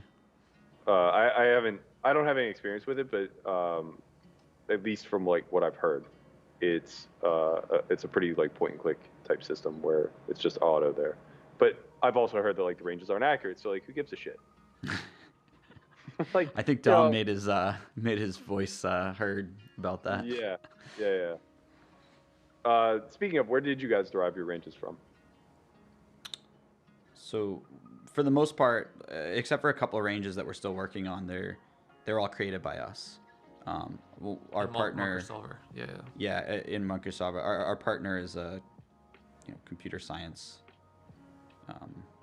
expert, for lack of better way to say that, and we built a computer that she optimized, and she has been running all the ranges. She created all the trees. We initially bought some ranges so that we could take the tree that they built, because the trees take a long time to build in Monker. Like the actual, like, okay, here's here's all your sizes for each player pre-flop, and then when they get to the flop, like player A can do this, and it's a very, very large just tree to make before it even starts solving. Right. And we originally bought and got the I guess like allowance to use the tree for our own stuff from someone, and she very quickly was just like, I don't even like these trees, so she just rebuilt all the trees from scratch, and we've been running them on our own. And we helped do some of the assumptions for bet sizing, stack size. Yeah, that was our role. We told her what all the good bet sizes are pre and post, Sure. and then she made everything else happen. Yeah, it makes sense. Just to catch everybody up, it seems like some people are confused about the terms of the match. Landon came in today winning 16,000. Currently, he's up about 65,000 for today's session. He is spotting Bill 9 big blinds per 100. So they're going to be about 2,400 hands in by the end of today. So, multiply 9 by 24 and then by 400, and you'll know what the head start is for Bill thus far. I'm not going to do that math in my head right now. But basically, Landon needs to win at 10 big blinds per 100 or more moving forward. I think if they complete 2,400 hands today, where would that put him? He would need to be winning, what, 40K every 1,000 hands? So 80. Yeah, he'd have to be at about 100,000 profit by the end of today to be beating the spot, give or take. He's zoning in on it. If our numbers are right, he's up about 80,000 total on the challenge right now. And if you watch like the Doug Daniel heads up match, I mean, he could be even with 3 sessions left and still meet the 720K. These swings can be huge. Yeah. It's way too early. Yeah. I think to really pay too much attention to the results. There's a lot of hands left, and there's a ton of variance in heads up. So. Yeah, I think that's true. Do you think that the short sessions favor any one of the two players? So they're pretty committed to playing 2 hours per session. I mean, I would imagine that it favors Perkins, because Landon is like a grinder, and has a lot of experience sitting there and staying focused or whatever, and playing like his absolute A game for a bunch of hours, I would assume. Whereas like for Perkins, it's mostly been fun, so he hasn't practiced staying focused on poker. I'm sure he has practiced plenty staying focused on other things since he's a trader. But yeah, is Perkins a tilter or not really? I haven't played with him much. He seems too happy to be a tilter. He's just always like, even when he's losing money in poker, he just looks so happy. He's not emotional though. Yeah, that's true. Because heads up's a very tilty game, like. Yeah. You keep losing pots in certain ways, like it can really like mess with your head. That was actually one thing that impressed me about Daniel. I thought a couple sessions where Doug was absolutely just sun running and smashing him, I thought Daniel was going to finally tilt it off, and I never really saw him fully go on tilt in a session. Like, he started 3-betting too much maybe, but he didn't do anything like super punty after having lost like 6 stacks or whatever. Right. Which was, and then when I thought he might be tilting in a hand, he just showed down the nuts and won a buy-in back or whatever. I was like, oh, okay. Yeah, I think that is maybe the downside of the short sessions, is that we don't really ever we're seeing such a zoomed in little sliver of the sample that it's not super probable we're going to see a lot of sun runs over 300 hands. So I don't think we're like Landon won 160K a week ago or so, and I think that might be like probably close to the most or the biggest swing we see in a session in one sole direction. We've seen bigger swings. Matter of fact, session 1, Landon was down 150, then up 100, then only 120 for the match. So like it was swingier, but they also played an extra hour and a half, and it was their first session. So like, So how long have the sessions been? Like 3 hours maybe? 2. 2 hours. Every session except the first one has been 2 hours on the dot. Okay, and this is planning on being a 2-hour session as well? Yeah, so we have about 30 minutes left in this match for today. Landon does still hold a relatively commanding lead, somewhere in the neighborhood of 65 to 70. Yeah. But yeah, it's hard to it's hard to just like run that up and turn it into 300. There has to be either some massive setups or some pretty egregious mistakes, especially when they're not getting that deep. They're never really going to be more than 150 effective. I think they should make the session length longer. Like 2 hours, just like kind of too short. Especially with like both of them have a team that's like reviewing hands and stuff like that. I'd prefer that they have longer periods between review. It's more to the spirit of the game, I guess. Yeah, this kind of feels like what Daniel should have been doing out of the gate in his match. Only 2-hour sessions, play the absolute minimum, get his max study time in as he possibly could, and then try to close the gap as best he can. Maybe that's Perkins' plan here. I mean, again, this just comes down to like negotiations. Like, I don't think Landon's side did a very good job of getting anything favorable.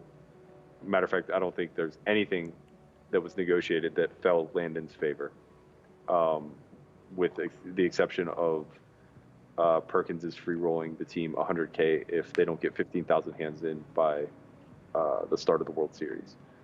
And that was pulling fucking teeth to get that done. That was like a month-long negotiation. So is the side bet between Landon and Perkins only the 9 big blinds? There's nothing else riding on it between them? They also have a secondary side bet of just straight up, if Landon wins past the spot, I don't know how much he bet, but like whatever, they're betting like 1-to-1 against the spot. So yeah, and I think Perkins has a ton of side action down to the point where like he may have enough action on the side where folding to a win is a viable option. I think he said he wouldn't do that, but it's not clear, and it definitely wasn't negotiated as far as I know. So there's definitely other elements that are annoying. That was wild to me, the Galfond challenge? Yeah, the crap that he got for folding into the win on the last day. Yeah. I thought that whole last day of the Galfond challenge was like insanely entertaining. It was wild. It was so fun to watch. But I mean, every now and then there's just like something that like seemingly like the poker community, but maybe it's just like 20 angry people get upset about that makes me like I start to think like the poker community is pretty smart, and then something like that pops up and I'm just like, oh, never mind. Like people were so mad that these guys would fold into the money when they have like, I don't know how much was on the line for the side bet. It was like 250K each. So it was like a 500K swing. No. Phil was risking, I think, like 4-to-1. Well, this was against. It was against Benny Beatty. Yeah, I don't know if he laid a price to Benny, did he? I don't think it was 4-to-1 though. No, it might have been like 2-to-1. But he I didn't know he laid. Okay, maybe he then he didn't lay a price with the other guy he beat who was really really good, Action Freak. I know one of those guys he didn't lay a price, which seemed very fair because they were like top PLO. I thought he laid a small price to everybody, but I could be wrong. But yeah, I think my knee-jerk reaction when I saw that he could fold, initially we were figuring out when Benny Beatty was going to start folding into the money, and I think that's where the uproar came from. Was just like, no, Phil's coming back. Like, you can't do this to us. And my knee-jerk reaction was, I'm surprised this wasn't negotiated prior. Of like, either you can or you can't. But then, as it kind of like went into the last day, it just made a lot of sense. Like, it becomes a golf tournament in some regards, right? Like, if you have a guy dormy, you don't golf out the last 4 holes. If you got a guy dormy 4, like, it's just over. Yeah. Right? I don't know what dormy means, but I get the point. it means they can't win. Yeah. You're up enough strokes that they can't make it up. Or sorry, it's a match play actually. So you're up enough holes. Yeah, nobody gets mad about that. They're just like, okay, well, you're up this much, you win, and that's it. And then you just finish your golf out. It's pre-negotiated though, right? Yeah, so exactly. Like everybody knows in a match play golf match that dormy is a thing, and the match will just end if you get somebody dormy X. When it happened, we're just like, oh no, like you can't squander Phil's comeback. This is off. But then it got to a point where like it was so fascinating on the final day because you're like, okay, this is a 3-bet pot.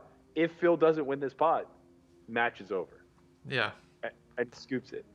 Yo, Veni Vidi did something really smart too when it was not statistically, when it was mathematically over, he started limping to try to induce Galfon to play a pot, and there was a pot where he c-bet and Galfon, it was a monotone board, and Galfon tanked, and I remember thinking like he's got the nuts here, and he finally folded, and after they interviewed him, he's like, yeah, I had the nuts and I almost couldn't help myself, but like bought it, but I was like, he could have equity. Like I gotta fold.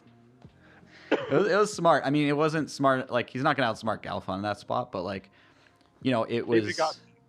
Yeah, it was like a thing that you know, it made it non-zero somehow. Yeah, I would just check raise his face off. He just finds a set and you lose. Like, oh man. I know. It's tough, man. I don't know if I can bring myself to. So how many challenges did Galfon do? So he played Action Freak? Yeah. Okay. S Bussy just said Action Freak was 1-1 for the side bet, and I think it's because they played few 2-1. hands. What's that? They didn't play. I don't think they played a lot of hands. Yeah. Well, I mean, if you do 1-1, you don't have to like worry about how many hands is fair. That's or whatever. That's why I'm saying I don't think he laid it. Well, also I think Action Freak is like sitting PLO every day and no one plays him or whatever. So like, seems fair to give him 1-1. Yeah. It's like Galfon could just go play him anyways at 1-1 if he wanted to. He beat Action Freak. He beat Chance. Then he beat Chance, and then the Perkins match. Like I think they got in a few hundred hands, maybe a couple thousand. Oh yeah. Yeah. Perkins found a new guy. Oh, yeah, but the Perkins match was supposed to be. It's a really small amount of hands, right? It's like 10K hands. I mean, it's still a lot of hands to be honest, but it's much less than the other ones. It was like agreed to that it would be at Perkins' leisure too, so it could go a couple years or whatever. As they tend to be. So this is a 3-bet pot. C-bet small. Ace Queen 4 Rainbow. Turn Jack and Diamond. Landon's gonna lead for 3/4. Get called again. River 4. This seems really good for Landon. Might see some shoving here. This was 3-bet pre, and then what size on the flop? Small. Quarter flop, 3/4 turn. I expect to see a lot of shoves here. Yeah. Yeah, I mean he has like the non-chop aces and stuff. Perkins has some of them, but not all of them. Perkins doesn't. Just has to call down an ace here, though, right? Yeah. Yeah, I can't. Yeah. I'm sure that some of his other hands mix, but who knows? Well, somebody knows is the answer. I mean, Perkins has a lot of strong hands there, but like Landon definitely has a decent range advantage. Would you consider calling a hand worse than an ace there, like King Queen? Like the blockers for King Queen are kind of. They're kind of. Seems nice. like they're kind of nice. It seems like Queen Jack would be a little bit better than King Queen almost. Maybe not though. I understand what you're saying because Landon's just shoving Ace King. Yeah. I mean, he's also shoving Ace Jack, so like, yeah, the Jack blocker's valuable. He's also shoving Jacks, right? So yeah, it's they're probably similar value. Yeah, it's not that bad of a board for Perkins. Like Landon has all of the sets or the boats that Perkins doesn't have, but Perkins has all the King 10 offsuits, and I don't think Landon's 3-betting those very much. True. I'm pretty sure that those are just calling pre. So like, I mean, boats are only 9 combos of like aces, queens, and jacks that Perkins won't have that Landon will have, but like Perkins will have 12 extra combos of King 10 or something like that. But then he has Ace King, which is kind of annoying for Perkins. Yeah. Does he? I'm not good at those spots like heads up, but does Perkins just always jam any ace? I mean, does Landon just like jam every ace, or does he just do it like at a small frequency? You think? Like, obviously, like shoving an ace is nice because you're mostly chopping and you get to like just free roll chops if they fold, but if they aren't actually folding, it plays pretty well as like a bluff catcher or whatever. Yeah, I imagine he's probably. I think he would jam, shoving. Right? Yeah. Yeah, I would imagine he's shoving them all. Yeah. Don't really see better options. Yeah, and I don't know that like we don't know if Perkins is bluffing that node at the right frequency to begin with, and even if he is, his range should be somewhat narrowed by the time he gets there. Yeah, I don't even Like, know what bluffs he really has. I mean, it was ace queen 4, turn jack, river 4. I'm trying yeah, to come up with bluffs. he seems way more dense to bluff catchers than bluffs. So it seems like it would perform a lot better for Landon and just be like, maybe not range shoving there, but like finding a lot of jams. We're talking about Perkins' bluffs? What Yeah. bluffs Perkins would have? Yeah. 9-10. Just like some backdoor flush draw floats and, yeah, 9-10, king X of diamonds or whatever. Yeah. I guess 9-10 suited backdoor is a float to 1/4 on the flop. Well, he flops open end. No, Wait, the turn it wasn't was the ace turn queen jack. 4, right? Yeah. He'd have to have the Oh, backdoor flop. I'm not so he's sure got that 4 sorry. combos. if Yeah, I'm yeah. even peeling 10-9 suited with a backdoor on the flop to quarter pot. I don't know. Is that right? I go to you for this sort of stuff, man. You're the heads up guy. I'm not the heads up guy. I am a heads up champion, however. Having won the Solve for Why charity tournament. Hi, Dylan true. Weissman. How's it to be startlingly charismatic?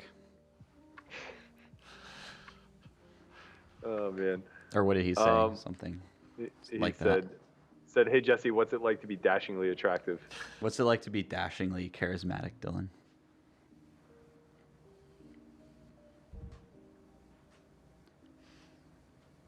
Yeah, I mean, after having watched Doug play heads up, I just imagine there's tons of floating, so I would think that 9-10 with a backdoor flush draws a float, but it's probably quite close. Yeah, the other issue is just that, like, again, it's one of those things where these two are going to know each other more intimately than we are as observers. Like, if Perkins is overdoing something or underdoing something at all, we have no clue, right? So, like, he could be under floating in that spot and then truly is devoid of bluffs, or he could be over floating in that spot and just have, like, a pile of hands that he's supposed to now convert to bluffs on river. We just have no idea. Mm-hmm. Yeah, you probably are supposed to float versus quarter pot. I would say, actually, thinking about it. If you think about a normal like 3-bet sim, which is obviously like way tighter ranges if you're playing like 6 max and you're, like in a tournament and you're button versus small blind or whatever. When they bet quarter pot, there's just like so few hands that get actually folded. Yeah. It's pretty rare. I Yeah, can imagine it all the probably king isn't highs of the backdoor flush draw are floating and stuff like that. Calling's pretty sweet. Folding kind of sucks. Let me get that tattooed on my chest. I assume that was already tattooed on your chest. Yeah. Folding does kind of suck. I've watched several streams with you where you had like 2-pair and it was like kind of a bluff catcher 2-pair. But like you have like 2-pair in the river and they jam and you go in the tank and after like 5 seconds I'm like, come on, let's not pretend like he's folding here. Yeah. You got to save face in some spots where it's just like, you just know certain people aren't doing it enough. And like, no matter how strong your bluff catchers are, it's just like, what does it matter if they're just not bluffing? Mm-hmm. But then, you talk yourself down from the ledge and you say, well, you have a really good hand. Who gives a shit? Call. You And then they show you the nuts. night. You sleep very well at night. Very peacefully. Very poor, but very peacefully. Russell had I remember vividly when he played a really cool pot against Steve G at the final table in the main.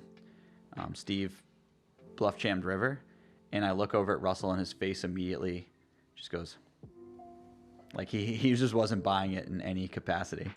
And then he tanked for like 3 minutes and just went, man, I call. Well, that was next level by Steve G back in 2012 to find the pocket eights blocker. I think it's a pretty good bluff, to be honest. That was something for sure. He Huge probably would have checkers gotten away like with it if maybe not, but I feel like Look he at would have this- gotten away with it. But he had just 3-barrel. Oh, we got a big pot. Whoa. You see the sizing? Wow. Landed 2/3 river, and Perkins hits him with the 8x pot shove, roughly. Wow. Damn. Do we think that's ever? Actually, yeah. I guess he could just be mixing in. I was gonna say, do we think that's ever in a non-7? But he could just mix in some jacks. Like, Man, a jack seems I mean, I'm just not gonna bluff catch there. Yeah. Against Bill until Prove I it have some. otherwise. Until I have some info. You know. Yeah, I'll tell you what. I'm gonna call with a 7 there, and I'm gonna lose to Jack 7, and then it's gonna reinforce in my head that I should just never call there. He bet really small though. He might never have a 7 to actually find out what Bill has. Didn't he bet like 2 into like 8? Bet 2/3. Oh, No, he 2 did. into, Oh, never mind. Yeah. Yeah, no, Perkins just went for it. He was trying to get even in one Overbet. hand. Nuts. Oh, okay. I So mean, Landon 1.5x river there, and Perkins didn't consider raising with the nut flush. There was a boat possible. Yeah, let me see that board one more time. So it was Queen 9/9, Rainbow flop, turn Deuce of Hearts. Let's see, it was single raise pot. I'm guessing Perkins bet flop. Let me see. Let me get this down. Okay, so single raise pot, Queen 9/9 Rainbow, check, turn Deuce of Hearts. Landon leads, I assume, since he bet the river. Yeah, he bets 2/3 on turn. Perkins calls. River is then the 10 of hearts. Yep. Landon goes for the overbet. Perkins has the nut flush and just calls. Very disciplined. I like the just call on the river. Really? I don't think I would raise versus the overbet. So Landon bet 1.5x pot. You don't think you can have some raise folds there with the nut flush? What are Landon 3-bet bluffs in that spot? I guess you could. I mean, I'm just worried about the so the value portion of this 1.5x river sizing is not like he's not doing that with 9x. You know what I mean? It's possible he might do it with worse flushes, but I expect him to have I mean, he should have like some 9x with a heart and definitely flushes, right? Like he can't just be boats in air. I just don't know if he would choose the overbet size on the river with a low flush. I could be wrong though. Well, Bill had ace 3 of hearts, so he does have a lot of available other hearts, like king jack, like basically king high, queen high, jack high, 8 high would be, I guess, where you would start the cutoff. Well, like the boat combos Landon can have. He can have queen 9, 10-9, deuces. Yeah. I'm just not sure there's enough worse hands for value that are going to call a raise over this 1.5x pot bet. If Landon faces a raise with a flush, he's probably mixing folds, I guess. What do you think, Jesse? I kind of missed the. Oh, you did. The pre-flop and flop action. Single raise pot, queen 9/9 rainbow.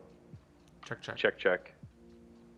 Turn deuce of hearts, putting backdoor hearts. The 9 and the deuce are hearts. Landon bets 2/3. Perkins calls. River 10 of hearts. Landon bets 1.5x. Perkins just calls. Ace 3 of hearts. A nice portion of Perkins's check back call turn range will be backdoor flush draws.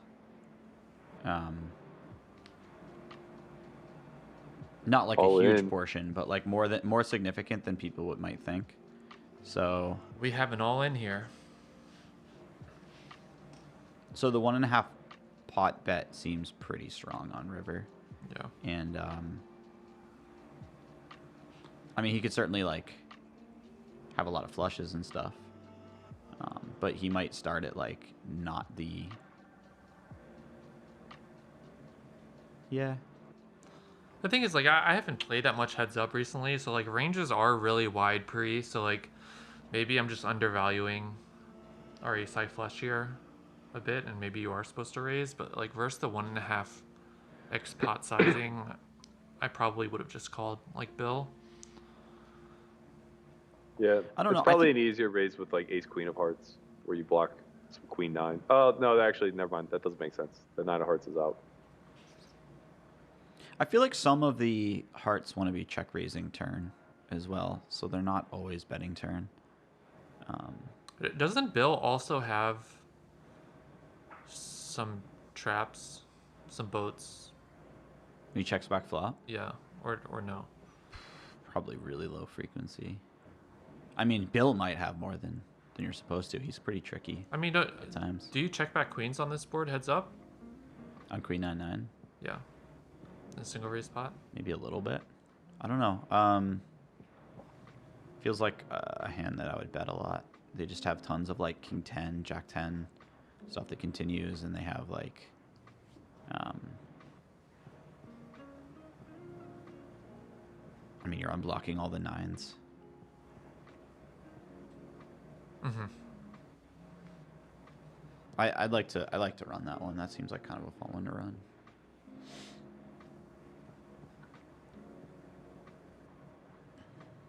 We are winding down. Looks like we have about 10 minutes left to play. Landon should be up somewhere in the neighborhood of about 125. 110 is what Andre has him at. Big day for the young man. He is beating the spot again. What do you guys think? Rest of the way through. 9 big blinds fair? I'm actually gonna try to negotiate taking Landon -7.5 against one of my friends, and I'll see how it goes. Because I saw Fedor offering 6.75. Bill He offered 6.75, and I know Lin G was offering 6 after match 2. Okay. But then I think both very quickly renegotiated to like in the 7 to 8 range. Okay.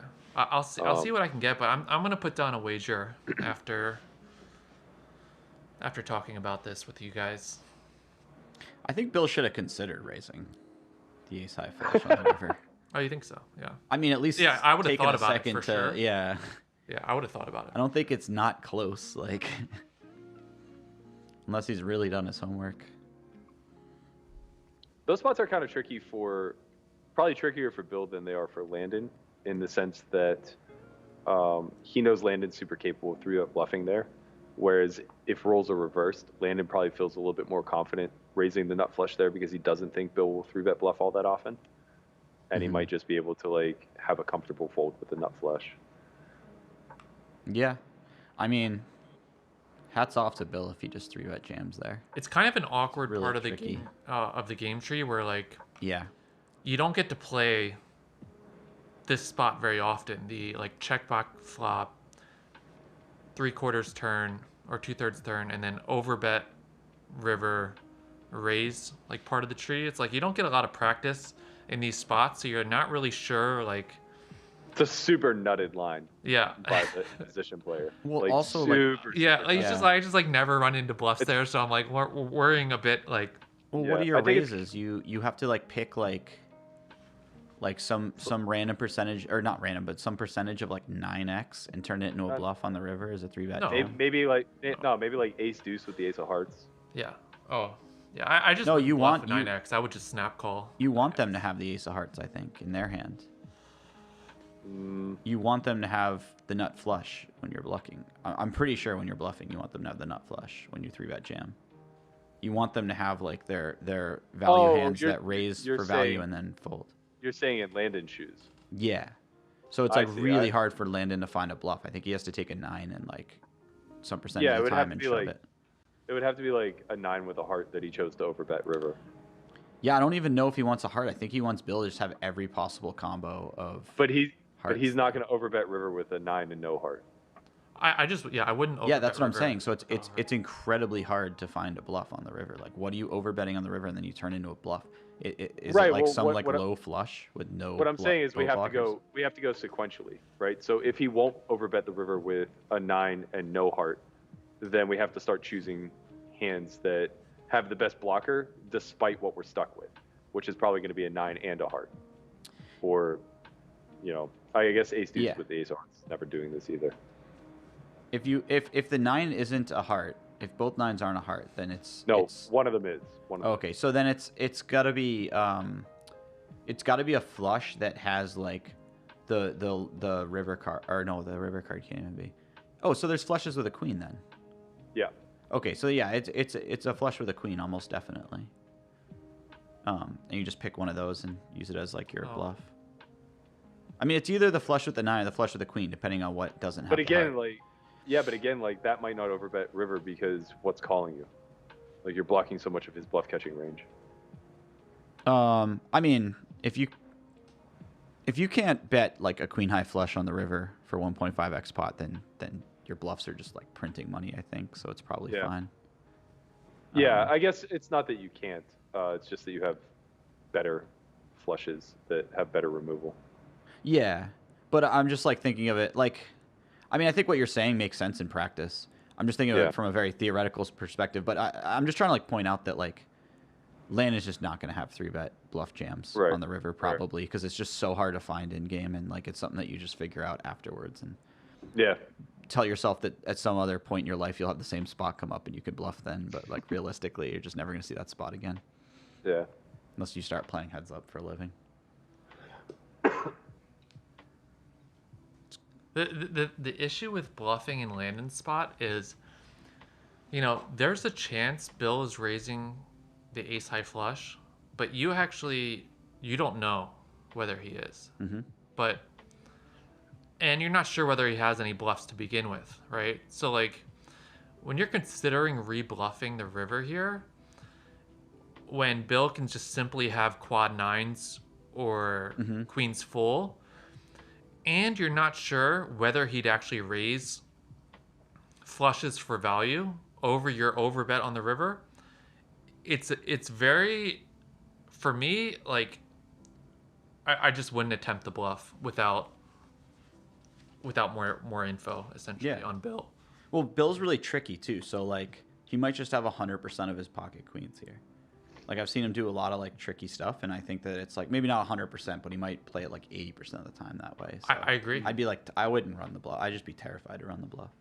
You're also jamming into a range that like he might just tank for a while and call at the bottom of his range. Like he might just. But now we're like making a really strong case for why Bill should just raise the nut flush. Yeah. Yeah, you just have to be beating half the hands that he bets on the river. Right. I assume he's betting most of the. You have to beat half the hands that he's going to call your raise with. Sorry. Yeah. Or. That's what I meant.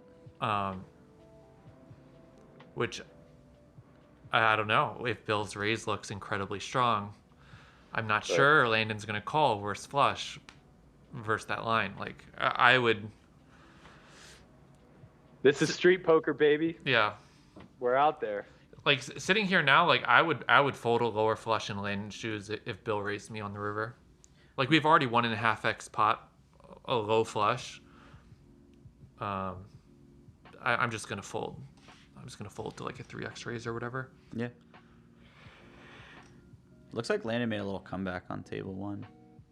I think it was like 85 to 40 at one point or something. 90 to 40.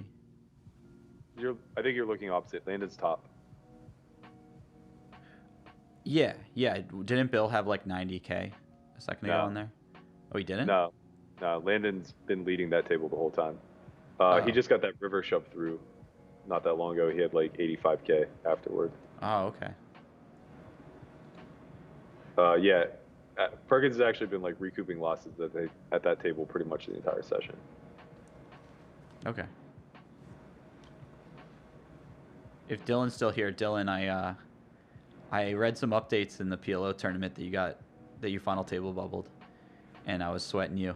And then I went to bed and I got up in the morning, and I read the updates, and Dylan had bubbled the final table. And the last 3 updates before it ends for the night is just him getting it in good 3 times in a row and losing. I just read those 3 and just shut my phone off. I was like, all right, that's enough PLO for the day. So brutal. It's a swingy game. Nobody signs up for that kind of pain. A nice reminder for Dylan of. Yeah. Thanks, Jesse. My heart was bleeding for you, Dylan.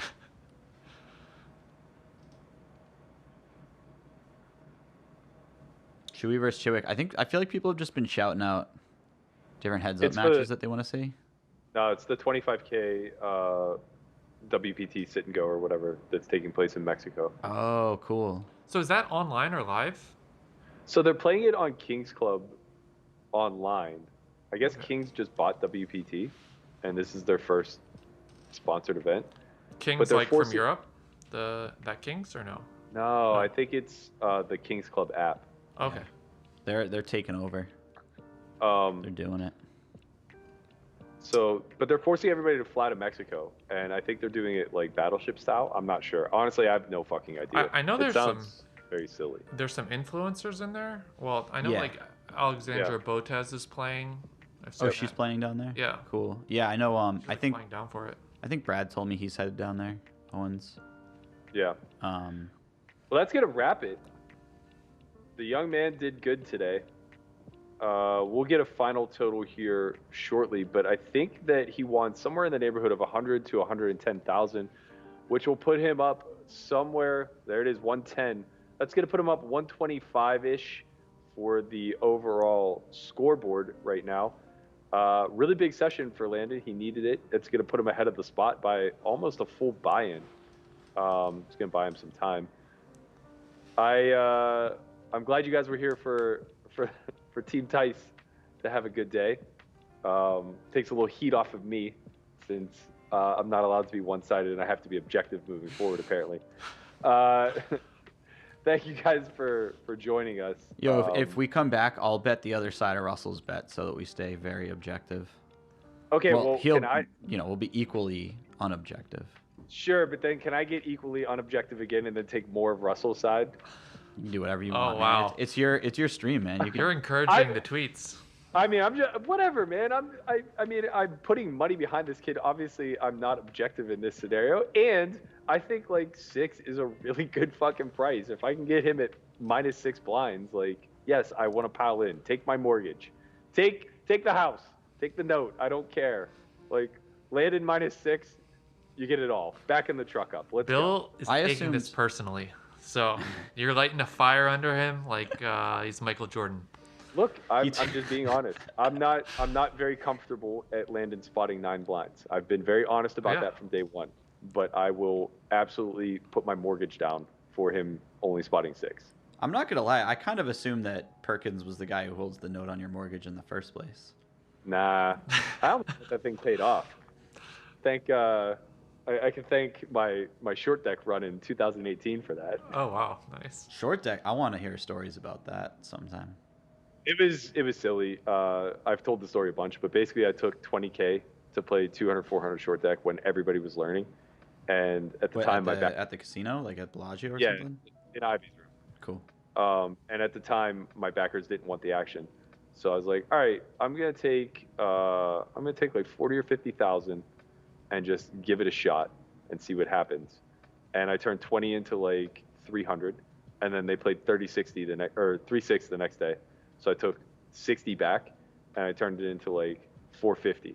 So over 2 days, I won like $750,000 all on my own time. Oh my god! It was like, I'm buying a house.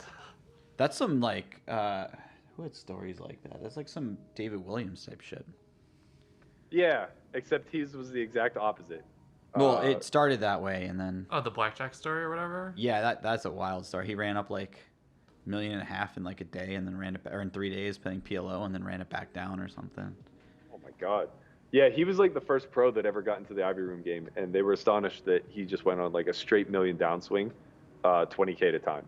Like the game was small back then; it was like 100, 200. But wow, I guess he had a real propensity for just shooting it, just ripping in 20K pre and seeing what happened. What are you gonna do? You gotta secure that seat, you know. You do gotta get some action to get in there. They don't let me in there. Shocker. Action Jesse, Wildman Russ Thomas, thank you guys so much for joining us. If you guys haven't already checked out, go to floptimal.com.